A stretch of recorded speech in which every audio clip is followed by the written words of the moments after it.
The hotel room that prints receipts at 17 amperes. M. The first night, the receipt printer woke her. It coughed once in the dark, warmed its little brass roller, and began to spit out a strip of thermal paper that glowed faintly like a cigarette behind cupped hands. The room clock said 2:17 in pale blue digits. Vesper Klein lay very still in bed 5B at the Scissortail Hotel, a brick-walled midtown remnant on North Boston Avenue in Tulsa, Oklahoma, and listened to the tiny buzz and chirp as the machine printed, paused, and printed again, as if it were resuming a conversation it had been having without her for years. Before we begin, tell me where are you listening from and what time is it there? She had checked in late after a client dinner that went long on promises and light on dessert.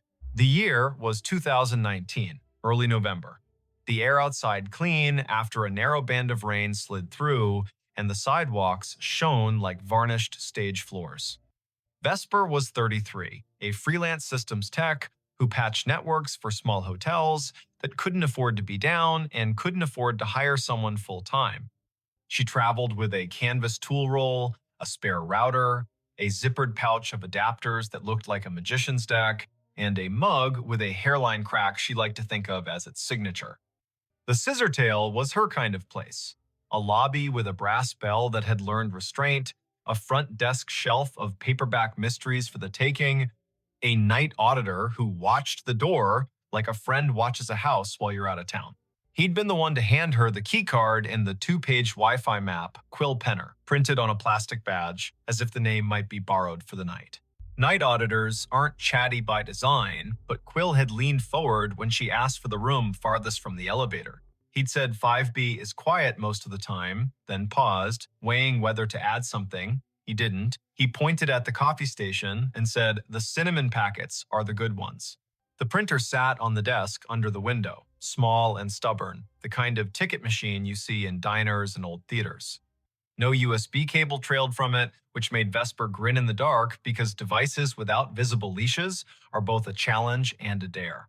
The narrow receipt paper advanced in 2-inch bursts. The room smelled faintly of dust and citrus, the ghost of cleaning solution, and something else warm plastic maybe, or the metallic tang of heat on a coil. She slid out of bed, toes finding the rug, shoulders remembering every winter morning she had reached for her hoodie before her thoughts. The window showed a slice of downtown in sodium yellow, a parked truck with a tarp that breathed a little in the wind, a streetlight haloed just enough to be kind. She stood over the printer and watched it work.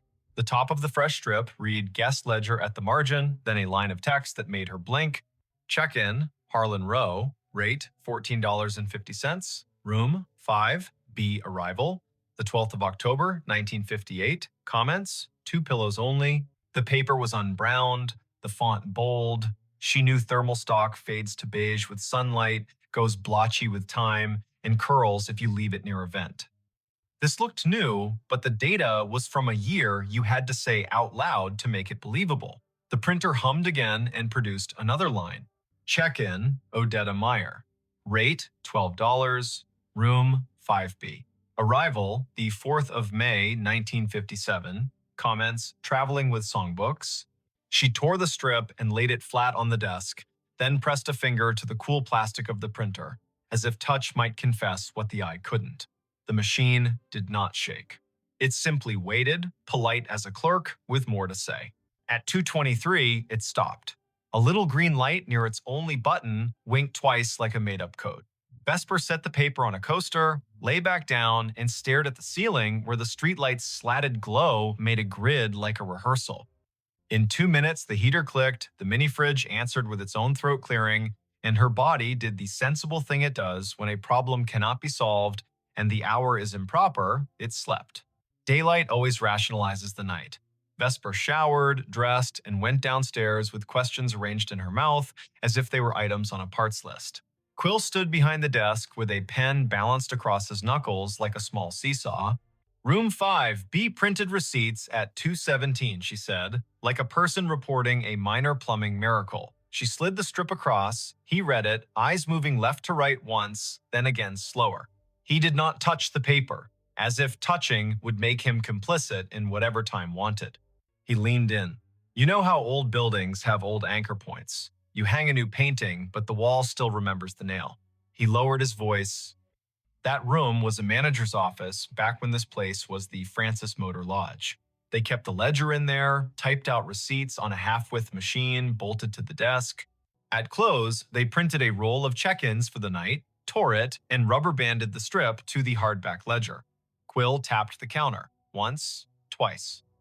I've heard the story since I was a kid, but the machine in that room was long gone when the Scissortail bought the building.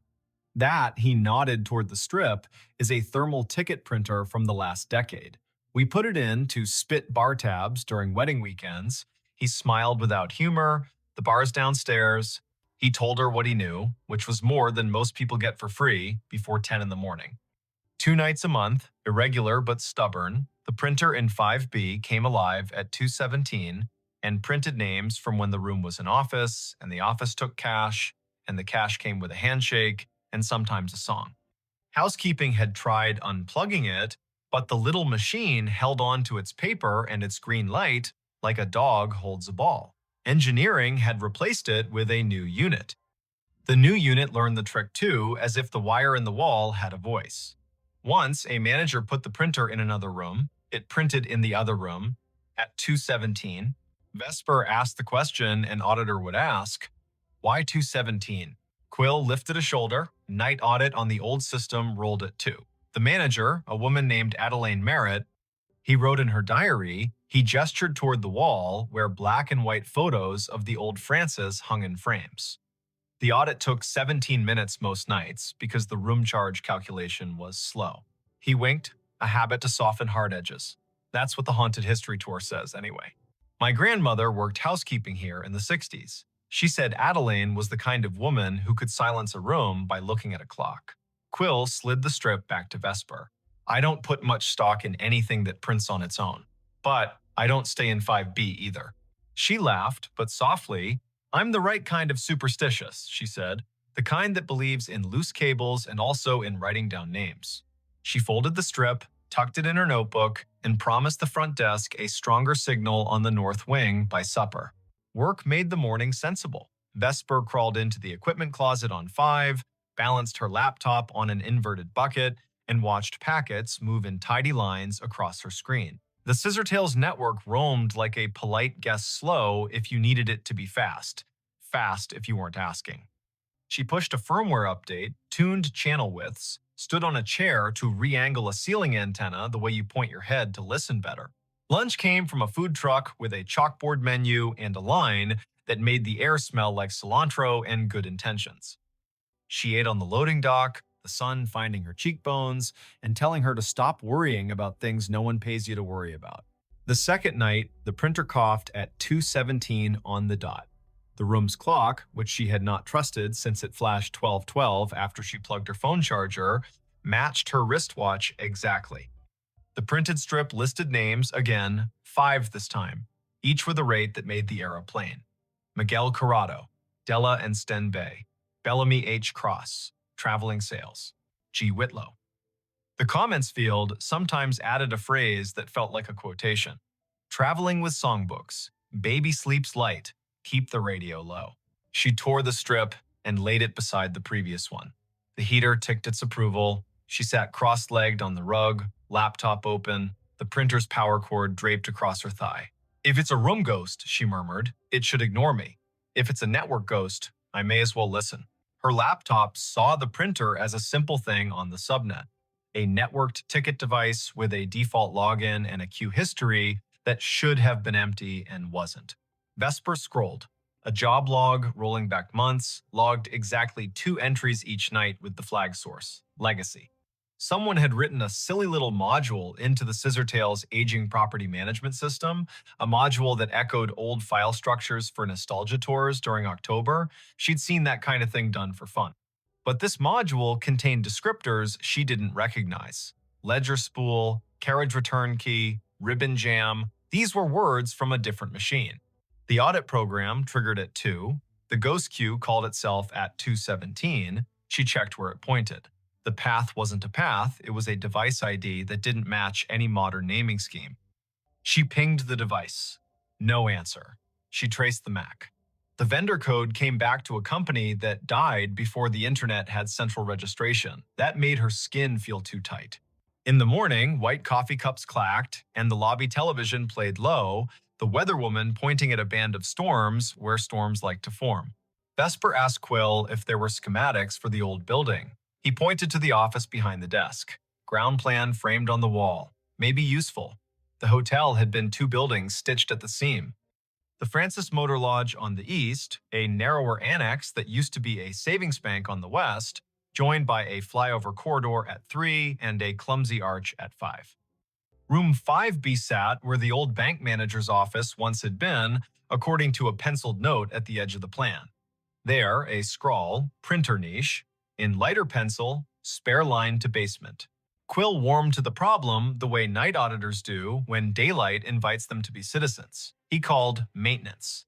A man named Orson arrived in a polo with his name stitched in blue and a toolbox that had its own opinions. Together, they moved the desk in 5B 6 inches and then 3 and exposed a painted-over conduit hole at the baseboard with a thumb-width chase running down into the wall. Orson whistled between his teeth. That's no Romex. That's armored cable from a generation that believed steel could keep time. He tapped the baseboard with the handle of his screwdriver. It answered with the hollow ring of an old closet. In the basement, they found the closet where the spare line went to not exactly die. The air was colder down there, humid the way the past is humid. A metal cabinet stood against the wall, padlocked, a gray panel humming like a neighbor practicing scales. Orson tested the lock with a pick he swore he hadn't lost. The door swung open. Inside, another little printer sat, twin to the one upstairs, its power indicator dark, its paper roll neat as a submitted term paper. A thin cable ran from a bracket down into a conduit box with 2 stories to tell. One was modern CAT cable, patched to the scissortails switch. The other looked like fabric-insulated wire on lead. Orson touched it with reverence and withdrew his hand. You shouldn't be alive, he murmured to the box. Then he turned to Vesper. Want me to pull the breaker for this room tonight at 2:15? See if it stops. She shook her head before she quite knew why. The motion felt rude. Let me listen once more, she said. Then, if it's a loop, we cut it. The third night, nothing is supposed to happen. Patterns prefer 3 as a way to make you distrust them. Vesper made tea in the room kettle with the cinnamon packet Quill had sworn by. She texted her brother a photo of the printer and a caption that read, Haunted Bar Bill. And he sent back the shrug emoji that meant, I love you, but weirdness is your brand. At 2:17, the printer began, but this time the sound rode a breath of air cold enough to raise her arm's small hairs. She stood close enough for the paper to curl against her knuckles and read each line as it arrived. Check-in. Adelaine Merritt. Rate. Comp. Room. 5B. Arrival. The 12th of October, 1958. Comments. Night audit. She reached for the strip and her fingers trembled, mildly, like a person handed the microphone at a small funeral. The machine whirred without printing for a count of 6, then resumed, the font just a touch lighter. Check-in. Quince Palmer. Rate $9.50. Room 309. Arrival the 12th of October, 1958. Comments, meeting at dawn. The room held its usual choir, fridge, heater, hallway, ice machine, 2 turns down, but behind it all she heard a soft clicking. Not printer, not clock. Keys. The slow press and release of typewriter keys. Somewhere not in the room and not far enough away. She froze, because freezing is a way of letting more senses work. Her body made itself a listening instrument. The keys whispered. Again, 3 strokes. Pause. 2. The printer spit a final line. End of ledger. Prepared by A. Merritt. Time, 2:17 amperes, M. Vesper did what the body asks. She sat on the bed with the strip in her lap and waited for her breath to level. It did. The heater ticked, the fridge purred, the typewriter stopped pretending, the sound folded itself up and slid under the door. She slept because being a person who works with systems means you've learned to stack your fear on a shelf when there's nothing urgent to do with it. Morning turned the printer into a device again. She took the strip down to the desk. Quill stared at the word comp and the name he had heard his grandmother say on summer porches when the heat wanted out of the day. He asked to borrow the strip to show his manager, a woman with the fast walk gait of someone who plans 2 days all the time. The manager's name was Letha Croft, and she looked at the strip like a problem that could be solved with a memo. She was polite and firm. "We have tours on Fridays for the people who want goosebumps," she said. "We prefer to keep the goosebumps from rewriting our Google reviews." Vesper smiled, a tight little smile that said, "I won't post, I don't do that work, I just want to know what the wire knows." Letha sighed. The Scissortail was a college internship that never ended for her. The building was her thesis. She pointed at the framed photo behind the desk. Adelaine Merritt, hair pinned like a decision, stood at a wooden desk the size of a Buick, hand on a ledger book, face turned to a camera that had learned to respect her. The caption read, "Francis Motor Lodge, C1959, Night Manager." Letha lowered her voice. Family lore says Adelaine died at her desk in 2003 after the building had been empty 6 years because she refused to move a box when the bank wanted it.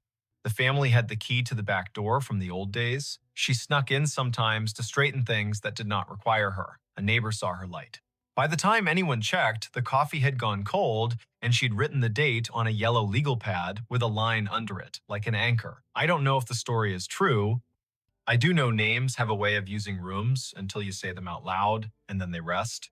That afternoon, Vesper sat on the floor of 5B with her laptop and a coil of patience. She sniffed the packets between server and printer and saw the little ghost job present a string of bytes at 2 minutes past 2, announce itself as ready at 2:16, and request the queue at 2:17 with a line that included a date spelled in words, not numbers. October 12. She set a capture to record it tonight. She did not know what she would do with the proof, but the act of capturing felt like putting a box around a wild thing without requesting its death. The fourth night, she did not sleep.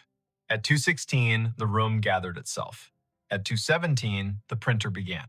The first name landed like a quiet gavel, Harlan Rowe. Again, as if the ledger wanted to list the set that belonged with the date, as if the building had a playlist for that night and needed it to end correctly. The second name, Odetta Meyer. The third, Quince Palmer. The machine word, then it printed a line that wasn't a line she understood. Checkout, A. Merritt. Time, 2:17 amperes. M. Balance, $0. Drawer, locked. The room changed temperature by a needle's width. The way a body registers changes a thermostat does not.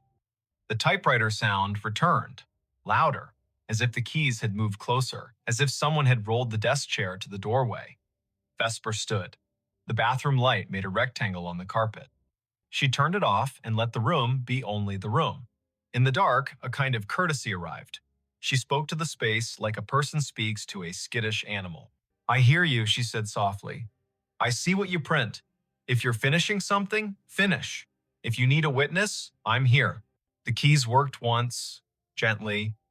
The printer fed a final inch and stopped. The heater clicked off, as if called on. The fridge made a small, delighted sound, the way fridges do when they extract a victory from physics. Vesper lay down slowly, like a person trying not to wake a toddler, and watched the window make a square on the wall. She did not sleep much. She did not feel punished by that. On Friday, Quill called his grandmother. She came in with a smile that wore 80 years as if they were a favorite cardigan. Her name was Thalia Penner. She had hands that did hair buns right the first time and eyes that counted change without looking.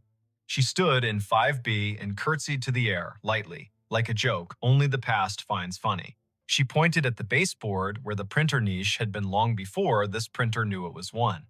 And she told a story the way people in the middle of the country tell them, in straight lines, with pauses for the parts that don't quite behave. Back when the Francis was a stop on the oilfield run, she said, Adelaine kept books for men who couldn't read receipts and kept rooms for women who didn't need to be asked why they traveled alone. She printed the audit every night, tore the strip, tucked it under the ledger ribbon, and locked the drawer. Her niece said she was proud of how long she could do the math in her headroom tax, city tax, discount for the flood man whose boots never dried. When the hotel closed in 1997, Adelaine kept a key. In 2003, she came in one last time to make the numbers even. She wrote the date, she drew a line. She put her hand to her chest like she was looking for a pen and fell as neat as folding a shirt. The firemen took 10 minutes to arrive. I put flowers on the door, and then the bank put a new lock on the door, and then time put dust on the lock and years on us all. Thalia reached out and touched the printer as if it were the hem of a dress in a department store window. Adelaine believed in drawers that closed, she said. It sounds like over again at 2:17, she gets to do that part, finish the roll, tuck it in, say goodnight to accounts. She is the kind of woman who would find that worth doing. Vesper spent Saturday building a workaround that no manager had asked for and no ghost could be fooled by. She pre-programmed a rule in the printer's network profile. At 2:16, the device would capture its own print job to a text buffer and email it to a special address she made for the Scissortail historian. Proof for people, paper for the room. At 2:15, she and Orson stood in the basement closet like two burglars having second thoughts. Orson touched the breaker switch. He looked at her. She did not nod. He did not flip it. Upstairs in 5B, the printer coughed, purred, and worked. Down here, the old gray panel vibrated, soft as sleep. At 2:20, Vesper's email pinged her phone with a single message. Subject, ledger. Body, 3 lines. Names, rates, the comp, the sign-off. Prepared by A. Merritt. Time, 2:17 amperes. M. She did not sleep that night. She didn't mind. She lay on the bed, hands behind her head, and watched the room recede from what rooms are in daylight containers, shelves, angles, and become what rooms are when you let them be churches. Limits, repetition, silence between notes. She thought about drawers, about the way her work was mostly closing things in the right order so strangers could open them and recognize what they saw, about how a hotel is a machine for forgiving you for not being home. On Sunday, she checked out. She left a thank you envelope at the desk with Quill's name written in neat engineer's block. In it, a printout of the email rule and a small drawing she'd made of the baseboard hole with an arrow labeled here, "The wire remembers." Quill held the envelope like it might be heavier than it was. Letha met her at the door. "I can't exactly put this in a maintenance request," she said, meaning the week Vesper had just spent listening to a machine be more honest than any of them owed their jobs. "But I can tell you what we can do. We can frame a copy of your email in the staff room and call it the drawer letter. We can show it to anyone who works past midnight and forgets that ending is a kindness. We cannot run a Halloween promo in 5B because some stories don't belong to customers. We cannot unplug the thing that works for someone who isn't here anymore." Vesper smiled. That's more than most places do for the living. She drove out of Tulsa with the radio off, south, then east, then north again, the planes rolling around her like a low lullaby. She stopped at a gas station where the coffee was too strong and therefore perfect. She called her brother to tell him a story with no real twist and therefore true. She didn't say the name of the printer because sometimes a tool deserves privacy. She didn't say the name of the woman who closed drawers because she had said it enough. She didn't say 2:17 because she had learned to say it in her head as a kind of vow to be kind to the people who work at that hour. Months later, back in Tulsa for a different job in a different building, she walked past the Scissortail one evening just before Christmas when the lobby held a neighbor party. A small tree wore strands of tickets in place of garland bar tabs printed for fun, red inked with dates and little notes in flare pen script. Quill waved from the desk, a Santa hat angled to keep his dignity. Letha stood by the fireplace talking to a city inspector whose expression said he had learned to sleep at last. On the stair, a woman in her 50s, adjusting an ugly sweater, looked at Vesper in that way strangers sometimes look at one another, as if they had agreed to be in the same hallway before they were born. Vesper stopped in for a minute. She drank cider from a paper cup. She left before anyone could ask for a funny story with a good ending. She slept at a chain hotel by the interstate where the printer in the lobby spat bills for bottled water and where midnight meant nothing in particular. At 2:17, she woke and smiled at the ceiling, not because any machine had called to her, but because she had trained her body to stand witness for a time that belongs to other people. She poured water into a glass and listened to the small sound it made when it met the bottom, hollow turning to full. She said the name she had been given as if returning a borrowed book. She slept again. If you ever find yourself in a hotel room and a device on the desk prints at a time that sounds like a secret, do what Vesper did. Don't yank the cord. Don't film it for the internet like proof is a currency and this is your chance to spend. Sit up, put your feet on the rug, read the names if names arrive. If you can, make a rule that gives the living something to hold a copy, a note, an email to a person whose job is to remember. Then, let the room have its paper. Let the drawer close. Say thank you to the time that isn't yours. The night staff everywhere will feel it like a hand they don't have to see. And if you must know, it goes like this. The little green light winks, the paper unfurls. The names Harlan, Odetta, Quince, Adelaine roll by, small and austere and whole. The room changes by a breath, the heater stands down, the fridge on duty hums, the typewriter in the wall or the idea of a typewriter slides one last carriage to the right and returns. The drawer locks. The ledger for that one night balances again. You will not have been asked to fix anything. You will not have been asked to believe. You will have been asked to witness. A job that counts. When dawn smears light along the window, when the city yawns and rolls, when the night auditor hands the keys back to daytime and goes home to sleep in a room with a plant that knows their voice, you will have been part of the smooth that makes this complicated world possible. Somewhere, a printer coughs once more, polite as always, and waits another 24 hours to do what it knows on the dot without apology. If, later, someone asks why a small hotel on North Boston Avenue keeps a finicky old ticket machine in a room that could rent for $2 more without it, you can say this. Not every device has to justify itself in money. Sometimes a machine is a ritual. Sometimes a ritual is a receipt that proves someone was here and did their work and went to sleep. And sometimes, at 2:17 in the morning, a woman who once locked a drawer she loved gets to do it again, which is as reasonable a reason as any you'll hear for anything that persists in this country, shaped by roads, rooms, ledgers, and the soft insistence of people who finish what they start. Neighbors heard a piano at 3 amperes. The house was empty. Neighbors heard it first at 3 in the morning. A piano coming through the thin Savannah fog, like a voice behind gauze. Bright, deliberate, not a practice scale, but a song shaped by hands that knew what they were asking the instrument to feel.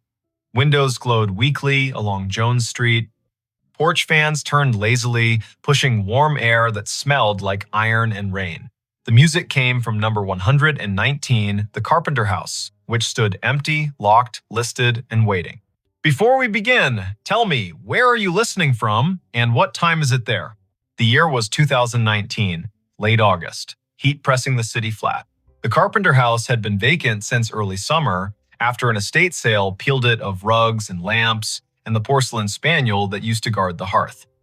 The last owner, a retired piano teacher named Odile Carpenter, had passed in late spring. Her nieces lived up in North Carolina, good people by all accounts, but too far away to keep fresh flowers on the mantel. Realtors came and went with their careful smiles. Contractors measured crown molding and murmured about old wiring. But at 3 in the morning, the house was nobody's, and then very suddenly, everyone's. Caius Mercer lived across the street in an apartment above a bookstore that smelled like paper and cedar oil. He was 37, a sign painter by trade, a listener by habit.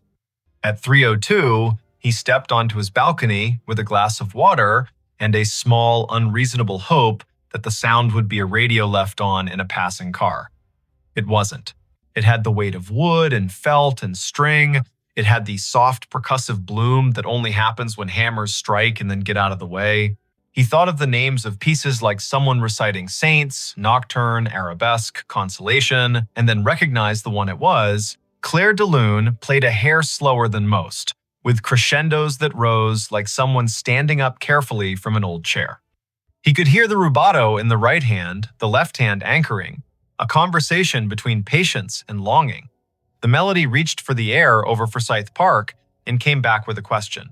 Caius put on shoes. On the sidewalk, humidity wrapped him in a damp shawl. Moths battered the street lamp. Down the block, a delivery truck sighed at a stop sign. The music continued. Not perfect, not sloppy. Human. Nora Bly stepped from the shadows of her courtyard with a leash looped around her wrist, her old hound Amos peering from behind her knees. Nora was 68, the kind of neighbor who knows who is supposed to be where and when. She tilted her head. Your radio. Her voice made it a question. Or is that in the house? It's in the house, Caius said, and the words made the night hold itself differently. They were not the only ones. Mr. Patel from the corner bodega came up the steps wiping flour from his hands because insomnia likes small projects, and he had been making dough for morning pastries. On the second floor of a yellow clapboard place, a girl in a college sweatshirt cracked her window and frowned. An Uber drifted past and slowed. Even the driver leaned, listening. At 3:08, Nora called it in. She had a way with dispatchers, polite, precise, impossible to ignore. House is listed vacant, number 119 Jones. We have audible music consistent with a live piano. We are gathering out front. Please send a unit to clear the property. She gave her name, spelled it, gave her number, spelled it, and ended the call with thank you in a tone that made the words into a promise. 2 patrol cars rolled up at 3:17. Blue lights turned low so they watched the houses in a suggestion instead of a demand. Officer Malik Rhodes took the steps 2 at a time, his hair braided neatly, a scar like a grace note at the corner of his mouth. Behind him came Officer Lori Fenwick, steady and compact, the kind of person who never lost track of where the nearest door was. They paused at the front door. The music did not pause. In the short stillness between measures, you could hear the damp city breathing. Let me try the realtor box first, Fenwick said. Odil's nieces had left a lockbox hooked to the iron rail. Fenwick called the on-call number posted on the yard sign, woke a man named Barrett, whose voice came up out of sleep like a diver out of deep water, and got the code. She opened the box, palmed the key, glanced at Rhodes. He nodded. She unlocked the door. Inside, the air moved in waves. The foyer smelled like lemon oil and old paper. A staircase curved up like a question mark. To the left, the front parlor opened wide, and there, by the tall window, sat the piano that had not found a buyer. A Nabe Grand, walnut, its lid propped, its harp gleaming like a good secret. The bench was pulled out, the fallboard was up. No one sat there. But the song did not stop. Rhodes stepped closer, palms open, as if approaching an animal. Fenwick circled wide, eyes on corners and thresholds.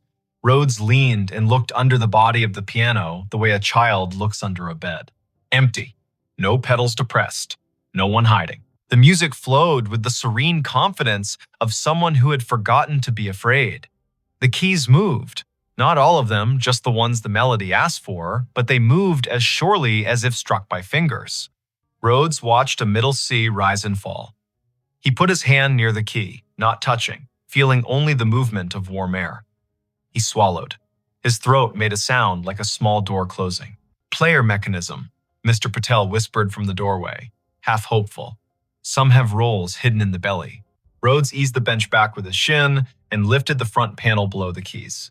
Inside, felted hammers, whips, jacks, springs, everything that makes a grand, no motor, no roll. No belts, just the old generous mechanics of wood and intention. He let the panel fall softly back into place. The music reached the place where the melody thins into light. Fenwick walked the ground floor with calm hands and an efficient gaze.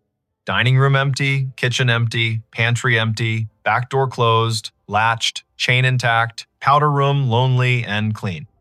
Upstairs, a short hall with 2 bedrooms and a study. She went up. Caius waited in the foyer, pulse in his wrists. The house sighed the way old houses do when strangers put weight on old boards. A ceiling ticked. Somewhere a pipe tapped. The piano did not care. It turned a corner into the passage that always lands too beautifully, and Caius felt something behind his ribs try to stand up. Fenwick returned. No one, she said. Windows latched, closets filled with air and dust. She cut a look at the instrument. The song decelerated like a train entering a station and came to its hush of an ending. The final chord hung and softened and then quiet. They all stood there for the kind of moment that takes its shoes off before it enters a room. Savannah shifted outside. Moths performed their soft violence at the glass. Across the street, a cat made a decision and took it back. Rhodes ran his hand along the piano's cheek as if it were a horse. He said, "I'm going to log this as an unsecured property check. No suspect found, no damage, no sign of forced entry. We'll notify the realtor to have a locksmith rekey and to secure the back windows." He looked at Nora. "We can sit on the block a while. If it plays again, call." Nora nodded. She had that way of nodding that promises she will do more than that. At 4, the block slept with one eye open. At 5, milk trucks wrote their notes on the morning. By 7, Rhodes had told the story to a sergeant who smiled with one corner of his mouth and said, "The city has old bones. Let it have old songs." By 11, Barrett had a locksmith on a ladder checking sashes and pins. At noon, a pair of teenagers in black shirts, tagged with the name of a moving company, carried a rolled rug out to a van and joked too loudly about ghosts the way kids do when they hope fear will think they're busy and pass them by. That night, at 3:01, the music began again. Not Debussy. The opening was older, the cadence stiffer, a Bach sarabande measured like footsteps on a tile floor. Slow, precise, inevitable. Neighbors emerged as if called by the same small bell. Caius took the steps 2 at a time.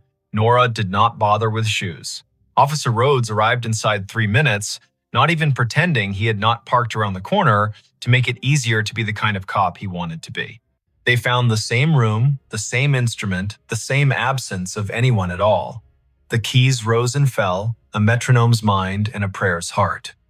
Rhodes stood at the tail, hand on the rim, feeling the sympathetic thrum in his palm. He mouthed to Fenwick, "You feel that?" and she nodded, jaw tight. When the sarabande ended, there was a brief, polite silence, as if the empty room expected applause.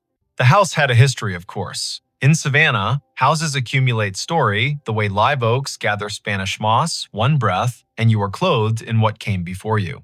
Odile Carpenter had bought the Nabe in 1974 with her first real paycheck from the conservatory where she taught. She had trained generations of children to curve their fingers like gentle pals, to count out loud, to breathe through nerves. She had hosted small recitals in the front parlor, little boys in stiff collars, little girls with bows that smiled even when they didn't. Caius knew this because in the weeks after the second night, he took to visiting old Mrs. Beaumont on the next block, who had been Odile's friend since summer dresses cost less than a bus ticket. He brought her ginger tea, she brought him names. Odile did not marry, Mrs. Beaumont said, with the complicated pride some women use to say a woman chose herself. Odile did not need to. She kept afternoons for students and evenings for pieces she wanted to meet again. If you heard music after midnight, it was because her mind had decided to go walking and her hands did not want her to go alone. Caius asked about family, about nieces, about anyone who might have keys. Mrs. Beaumont leaned back. The nieces did right by her. But Odile's real legacy is in the wrists of children, who can now make a room ask for mercy. She smiled. If the house is playing at 3, maybe it's just remembering how to talk. The third night brought rain hard enough to erase chalk from sidewalks. The piano began at 3:04 with something American Copland, maybe open and upright as a prairie. The left-hand octaves came like fence posts along a road. Rhodes stood in the hall, dripping on the polished heart pine, and felt the hair along his arms think the thought it thinks before it stands. The sound was too clear, too present, to be a speaker hidden somewhere. He pressed his ear against the underside of the keyboard, reckless and gentle all at once, and listened there. He heard woodworking, felt creak and give. He pulled back and swallowed rain. Fenwick called the lab, not because lab techs solve hauntings, but because she trusted men and women who make their living saying, "This is a fact and this is not." The lab sent a sound engineer on the 4th night. He arrived with a small case and an undramatic face, set up microphones, and mapped the way the sound bloomed in the room. He traced it like a weather system. He shook his head, not unhappily. It's a piano, all right. It's hammers striking strings. The waveforms don't lie. He gestured at the action, the fallboard, the keys. If it isn't a person, it's a mechanism I have never met.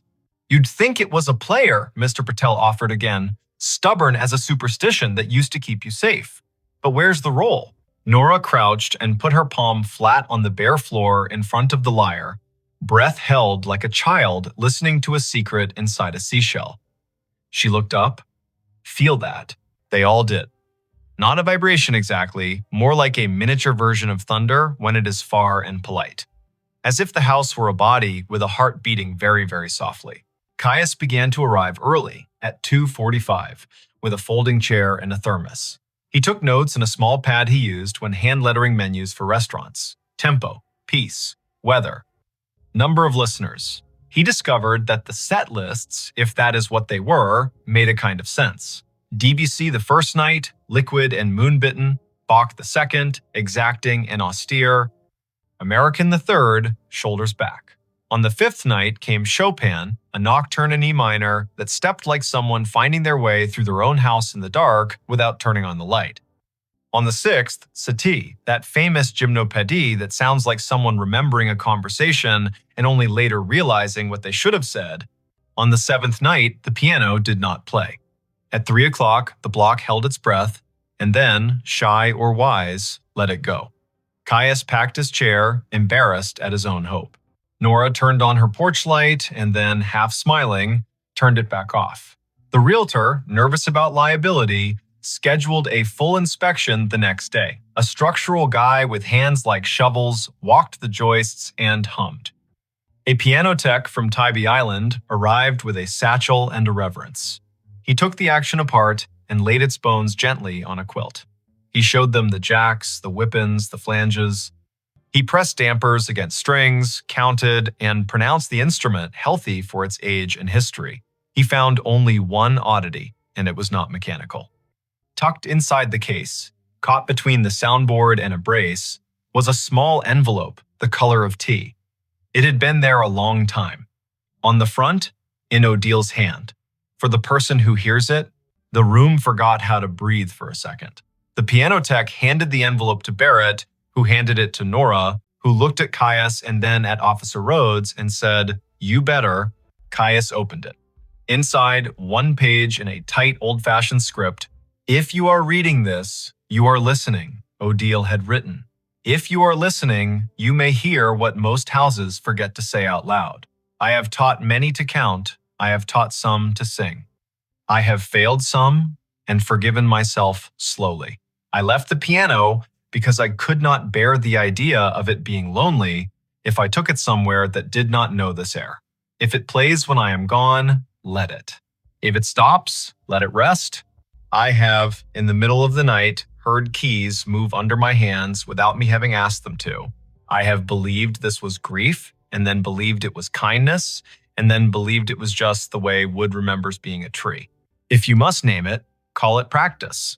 The letter ended with a short list of pieces she loved at 3 in the morning and a small instruction in parentheses that was not, in fact, written with those marks, but with Odile's own delicate dashes. "Leave the north window a finger's width open when it is not raining. The instrument likes to hear the live oaks whisper." That night, clouds flew low, too hurried to stay. At 2:59, Caius propped the north window, only a sliver, just enough for the air to acknowledge the room. At 3, nothing. At 3:01, the first notes of the Goldberg variations rose and unbuttoned the dark. Savannah kept her manners. Crowds did not gather. People did not shout or film with the kind of greed that makes things smaller. They sat on stoops with mugs. They stood in hallways with their hands around their own wrists, the way people stand with themselves at wakes. The police came when called, then stayed uncalled. Barrett, the realtor, began to arrive too, not because it helped sell the house, but because he had not known a job could include being present for something that did not ask for money. On the 10th night, a woman in a green raincoat stopped on the front steps and did not come inside. She was in her 40s, hair cut short for hot weather, hands with a musician's map of callous and grace. When the piece ended, a Schubert impromptu that made the room softly astonished, she said, quietly, "Odile?" Mrs. Beaumont, hearing it, came in on Caius's arm and said the name the way a friend says it when the friend is late on purpose.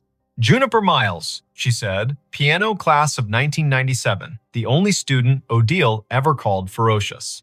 Juniper smiled and made a face that admitted both pride and apology.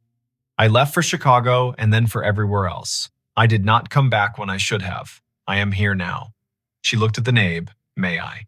The house gathered itself. Juniper sat on the bench, didn't touch for a count of 5, then set her fingers where they had learned once to listen. She played something that did not need a name, the way warm water does not need a name when you have been cold too long. In the middle of the phrase, a note moved that she had not struck. It came into the chord like a clever friend inserting a joke. Juniper laughed under her breath, cheeks wet, and shifted. The instrument and the woman spoke for a while like people who had promised not to argue and then argued anyway and then remembered why they loved each other. It went on for 3 weeks. Not every night, not on demand. Sometimes the house slept. Sometimes the city rained too hard for even ghosts to be heard. Sometimes a siren ran its thin salt line down the block and the piano waited until the sound had passed. Once, in the middle of a storm that made the gutters spit, it played a lullaby Odile had composed for a boy named Manu in 1986 when his mother was sick and he kept falling asleep on the bench. Mrs. Beaumont recognized it and cried without bothering to hide it. The story found its small, polite way into the paper, 2 paragraphs on page 3, written by a local reporter who understood that fact and wonder are not enemies. The headline used the word mystery because that is the word that lets everyone keep their peace. No one mocked, no one tried to monetize. In a city that sells its own past by the scoop, that was a kind of miracle. On the last night, October arrived dressed as September's tired sister. The air cooled, the live oaks shook their sleeves. Caius woke at 2:40, not startled, just called. He walked across the street, unlocked the door with the realtor's blessing, and sat in the dark. He did not bring a thermos. He did not bring his pad. At 3, the piano did not start. At 3:03, either a 3:05. At 3:07, a tiny sound, not a key, not a pedal, cloth on wood. Juniper stepped into the parlor and took her place. She played the Lighthouse song from someone else's life, then Odile's favorite warm-up, then something Caius could not place that sounded like forgiveness given gently and not all at once. In the second page, a breeze from the north window touched the back of his neck, a key depressed that her fingers had not chosen. Juniper did not correct it. She smiled and let the note belong. When it ended, the city had the particular quiet of a decision. Juniper stood, laid her hand on the fallboard, and moved it down slowly until the keys were covered. She did not latch it. She turned to Caius and Nora and Rhodes and Mrs. Beaumont and Barrett and Mr. Patel and the handful of others who had become the kind of congregation that forms without a bulletin. She said, "There." And it sounded like a benediction. The piano did not play at 3 after that. Not the next night, not the next week, not in November when the air remembered how to be crisp, not in December when wreaths hung and college students went home and someone left a red scarf on the iron gate and no one took it because it looked like it belonged to the fence. The house stayed empty and not empty, listed and not for long, a property and a promise. In late January, a family bought it, a dental hygienist named Leora with a laugh that took the corners off bad news. Her husband, Arlo, who repaired old radios and believed sound should be coaxed and not forced. Their daughter, Elowen 6, who walked into the front parlor, saw the nabe, put both hands flat on its cheek, and said, "Hello," as if greeting a very old dog. Juniper came on a Saturday with a claw-footed lamp Odile had loved and set it by the window without being asked. Sometimes, walking home from the shop, Caius would slow by the gate. He would hear scales around dinner time, small fingers finding middle C, laughter at wrong notes, the stern patience of a mother counting. Once, later than practice, earlier than worry, He heard a phrase of Debussy float through the sliver of the north window and thought, not possessively, but with gratitude, you kept one thing the way it liked to be. Every now and then, at 3 in the morning, he would wake, because the body remembers the hour it learned to lean forward. He would listen. The city would give him what the city gives: a siren's shrug, a train's whisper, the far scrape of a palm frond on a gutter. He would not hear the piano. He would hear instead that quieter, deeper thing, a house that had been asked to keep a story and had kept it as long as it needed keeping, and then, with good manners and a bow, set it down. If you ever pass Jones Street near 3, look up. Someone might be washing a glass, someone might be turning a page. Someone might be dreaming a tune with their hands open on the covers. And in number 119, a girl might be asleep on the sofa with sheet music like a blanket, the north window left a finger's width open, the live oaks telling secrets in a language no one invented and everyone somehow understands. You could say nothing happened here. A vacant house made noise until it didn't. Keys moved and then they were still. Or you could say a small piece of the world did its best impression of grace and a few ordinary people showed up in time to hear it. Both things can be true. Both are enough. Wherever you are, whatever hour your own house favors, if you hear a song that has no source, let it finish, then wait one breath longer than you think you need. Sometimes, in that extra beat, you will feel the floor answer the air the way a body answers its name. And if you cannot name it, if the sensible part of you demands a mechanism, call it practice. Then stand in the doorway and be the kind of neighbor who listens. The babysitter heard a voice. Don't answer the door. The first knock came at 8:53 on a rain-polished Saturday in late October, the kind of night in Portland, Oregon, when sidewalks shine and porches feel closer to the river. The house on Birch Hollow Court sat half a block from a small park that still carried the day's damp laughter. Inside, the dishwasher murmured, and a kettle tried to be brave. The babysitter stood in the kitchen doorway, one hand on the frame, listening because something in the sound at the front of the house asked to be listened to. The knock was polite, then it wasn't. Before we begin, tell me, where are you listening from and what time is it there? Her name was Isola Marin, 19. Art student, commuter, weeknight sitter for families who liked the way she paid attention. She had a way of noticing and then not needing to say what she had noticed. 2 children slept upstairs in rooms that smelled like clean cotton and a little of crayons. Oren, 5, a collector of sticks, and Juniper, 3, a thumbsucker who dreamed with her hands still resting on the bed rail as if the world might roll. Their parents, Elowin and Cormac Pike, had left at 7:15 for a long-promised dinner with friends on the east side. The year was 2016, when doorbells had learned to film you and phones hummed even when you wished them quiet. Isola had arrived early because she liked the first hour best when the house met you and you met it. The Pike's place had bones from the 1930s and confidence from a do-it-yourself remodel. A deep porch with a swing, pine floors that told the truth when the humidity rose, a narrow staircase that gave out a soft warning at the third tread. The front door had a knob smooth with history and a deadbolt that made a good, finished sound. Someone had left a bowl of apples on the kitchen island and a note in Elowin's looping hand, "Help yourself to anything except the chocolate chips." The note had a smile drawn like a quick breeze. There was also a line at the bottom that felt like it had been added while standing up.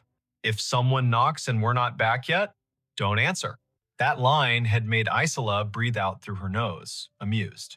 Then the weather settled in, and the streetlight outside made the rain look like it had purpose, and she read the line again without amusement and put it into the pocket in her mind where she kept instructions that were probably not overcautious.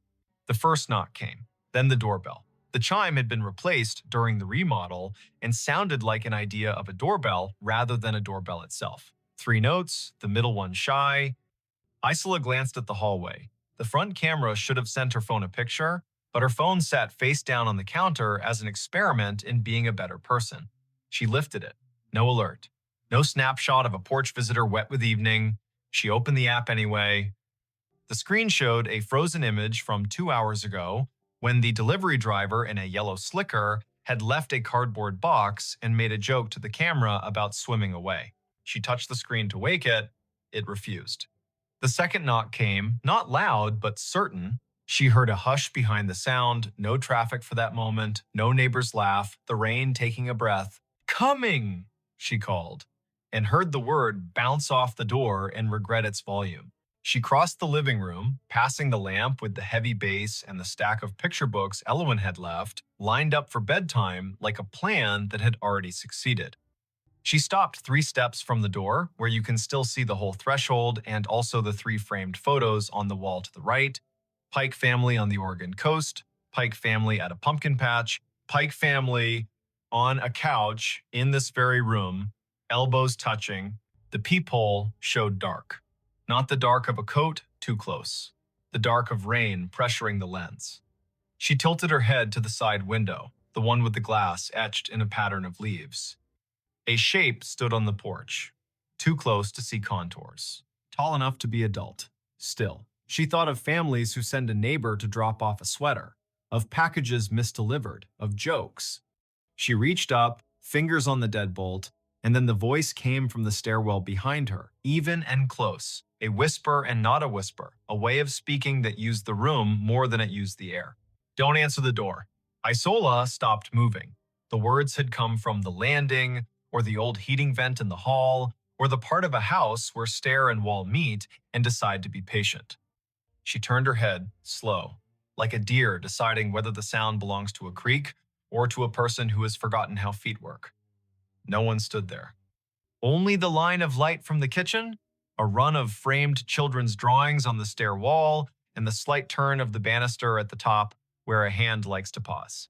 "Hello," she said, not loud, not questioning, simply acknowledging the world's habit of speaking up when you have one hand on a lock. Down the hall, the nightlight in Oren's room painted a small boat shape on the floor. She took her hand off the deadbolt. On the porch, the shape shifted its weight. The doorbell chimed again, 3 notes, the middle one shy.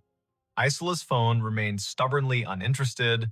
She felt her scalp fizz, as if the body were sprinkling sugar there. She stepped back 1 foot, then another, until the space between her and the door felt like a sentence with the right number of commas. She set the phone on the entry table and kept her eyes on the door. The shape did not knock again. "Can I help you?" she called, calm. "The owners aren't home." The shape made no answer. The rain decided to be louder for a few seconds, then took its apology and softened. A car passed at the end of the block, and its tires whispered on wet asphalt, then left them again. The shape did not say, "Leave this," or "I'm lost," or "Wrong address." It did not step down the stairs or shift toward the window to try a too close look. It stood. The voice from the stairs came again, almost the same, the almost important. "Don't answer ISO." No one called her ISO except 2 people who were not in this house. Not even Elwyn, who preferred full names like a teacher who still missed a chalkboard. The nickname arrived and held. The quiet around it learned how to be heavier. Isola is not the kind of person who does brave for style. She does careful as choreography. She picked up the heavy flashlight from the umbrella stand and felt the weight in her fingers like a vote. She walked backward into the living room, never turning her back to the door until the couch was behind her knees. Then she set the flashlight on its end on the coffee table, ready to throw its beam like a purposeful animal. She tapped the phone awake. Now the camera app sent an alert, but when she opened it, the image from the porch was empty but for rain. A rain curtain, the edge of the porch railing. No shape, no wet footprints on the mat when she zoomed, though that could be the grain of the old wood lying. The house held itself very still. Oren coughed once upstairs and rolled to a new dream. The dishwasher hit its dry cycle and made a small whir, as if about to tell a joke. Isola stood. She walked to the staircase and put her hand on the newel post because sometimes wood is better than a person's breath. She stepped up the first 3 treads, the third giving its soft warning, and peered down the hall. Juniper's door was open, just enough for night to move through. Oren's was open a little wider because he had insisted, recently, that he could hear better if the door learned to be brave, and no one had argued with the logic. "Thank you," she said to the landing. She felt ridiculous. She felt correct. The phone hummed. A text from Cormac, "Running late, dessert took forever. You good?" She typed, "Yes." All quiet. Then after a second, a person knocked. Didn't answer. "All good." He bubbled back a thumbs up and a "let me know if weird." She did not type the lines she could not yet shape.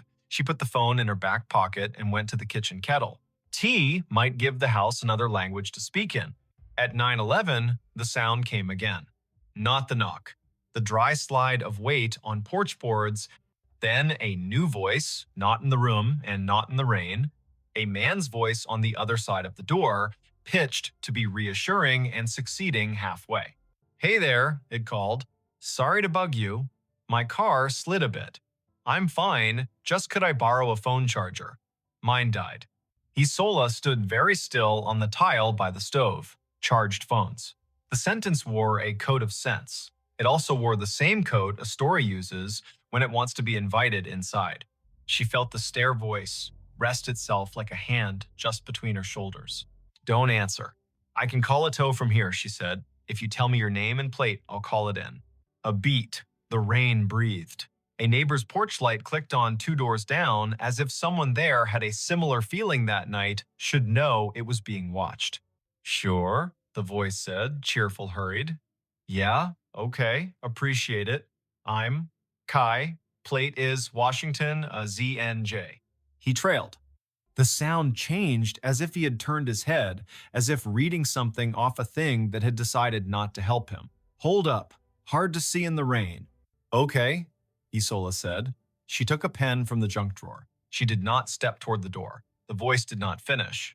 The porch boards did the shift sound again, the one a body makes when deciding to step down, then silence, which is a choice. She waited a full minute and then padded back to the front hall, one foot making no more sound than the idea of a foot. Through the etched glass, she could see only the suggestion of a person-shaped absence where rain fell differently. The porch swing moved a breath back and forth, though she had not seen it move before tonight. She put her ear near the wood and did that thing you do against doors you don't mean to open. She listened to the hinge. She heard air. She did not hear breathing. She backed away because she did not owe the door any of the parts of her face. At 9:27, the voice from the stairs came a third time, and now it had a softness that made her throat ache. "Don't answer the door, Isola." "Okay," she said, and laughed once, not unkind. "Okay." She called the non-emergency line. The operator's voice was brisk, then kinder when she heard the children's ages. They sent a patrol car to cruise Birch Hollow Court. The officer rolled slow under the maples, touched 2 fingers to his brim up toward the windows like old practice, then slid away toward the park. He called to tell her he'd found no car in distress, no one walking in rain. She thanked him the way a person thanks another for being willing to be seen doing their job. At 10:09, something touched the back door. Not a knock, the whisper sound of a finger on glass. Isola turned off the kitchen light and let the room become a place where her eyes could do their best work. She stood behind the island and let one breath out, as if teaching her ribs a rule. The finger on glass again. Scrape, gentle. A child in some houses might do that, playing ambush. But the child would laugh or give himself away, with breath fogging the pain in a haunted oval. The voice in the hall didn't speak. It didn't need to. Isola aimed the flashlight at the floorboards and thumbed it on. The beam carved a clean white lane across the tile and into the mudroom, up onto the window, where a skin of condensation wavered on the glass like a thought. No face waited beyond it, only the moon in its nearly new mood, and the reflection of her own shoulder shaping into something braver than she felt.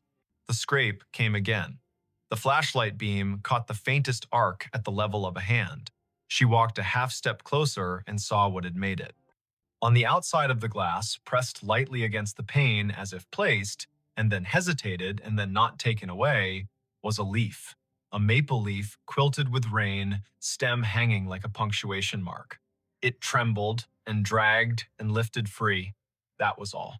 By 10:45, the children were deep in the kind of sleep that makes a house feel like it has set down a heavy bag. Isola sat in the living room and read 3 pages of a book without hearing a word, then closed it and looked at the door again and felt foolish again for looking at a door. She texted Elowen, "No rush, all fine." Their reply came in a minute. "On our way, rain slow, be home around 11:15, and wore the sound of people who have begun putting coats on." At 11:19, as headlights turned the corner outside and rain slicked away from tires and the familiar shape of the Pikes' wagon slowed by the curb, the doorbell chimed a third time. 3 notes, the middle one shy. Isola stood in the hallway, hand on the deadbolt, and looked through the peephole. The porch was empty, the wagon door closed. Cormac ran up the steps in a coat wet enough to laugh at itself. He patted his pockets like a magician who had dropped something essential. He had not rung. The bell had decided to make a ceremony for him anyway. Elowen kissed Isola's cheek in the open doorway and apologized to the night for taking their time. Cormac did a father's walk down the hall to glance into his children's rooms, even though he had been told they were sleeping. Isola told them the short version. A knock, a voice asking for a charger, a patrol car that had been kind. The line on their note she had obeyed in a way that made the marrow in her wrist feel hot. Elowen's mouth went still. Not hard, still. She looked toward the stairs, like a person checking if water had been left running in an upstairs bathroom. "Thank you," she said. "I should have told you more about that line on the note. It felt like telling too much would make it silly, but I should have told you." "I heard a voice," Isola said, careful as she said it, ready to be believed, ready to be joked with. "From the landing. It told me not to answer. It knew my name." Elowen closed her eyes and nodded once. "Okay," she said. "Okay." They made tea.